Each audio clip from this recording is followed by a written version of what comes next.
ప్రజలకు ప్రభుత్వానికి వారధిగా నిలిచే మీడియా మిత్రులు తమ పూర్తి సహకారం అందిస్తే ప్రజలకు మరింతగా సేవలు అందించేందుకు వీలవుతుందని, ఆ దిశగా మీడియా మిత్రులు సహకారం అందించాలని ఆత్మకూరు నియోజకవర్గం శాసనసభ్యులు మేకపాటి విక్రమరెడ్డి అన్నారు. శనివారం ఆత్మకూరు పట్టణంలోని ఓ ప్రైవేట్ కళ్యాణ మండపంలో ఆత్మకూరు నియోజకవర్గ మీడియా మిత్రులతో ఆత్మీయ సమావేశం నిర్వహించారు. ఈ సందర్భంగా పలువురు జర్నలిస్టులు మాట్లాడుతూ ఆత్మకూరు నియోజకవర్గ శాసనసభ్యునిగా 2 సంవత్సరాల కాలంలోనే సీనియర్ రాజకీయ నాయకులను తలదన్నే విధంగా ప్రణాళికాబద్ధంగా ఆత్మకూరు నియోజకవర్గ ప్రజలకు సేవలు అందిస్తున్నారని పేర్కొన్నారు.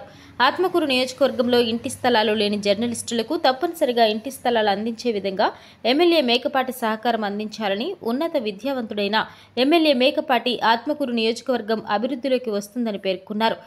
ఎమ్మెల్యే మేకపాటి విక్రమరెడ్డి మాట్లాడుతూ శాసనసభ్యునిగా 2 ఏళ్ల కాలంలో మీ అందరి సహకారంతో ఆత్మకూరు నియోజకవర్గంలో పర్యటనలు, కార్యక్రమాలు విజయవంతంగా నిర్వహించి ప్రజల ఆశీర్వాదం పొందామని, రానున్న రోజుల్లో మీరు కోరినట్టుగా ఇంటి స్థలాలు అందించేందుకు ఏర్పాటు చేస్తామని, ఇందుకోసం జర్నలిస్టులు ఒక కమిటీగా ఏర్పడితే పని మరింత వేగంగా, సులభంగా అవుతుందని పేర్కొన్నారు. ఈ సందర్భంగా జర్నలిస్టులను చిరు కానుకలతో సత్కరించారు.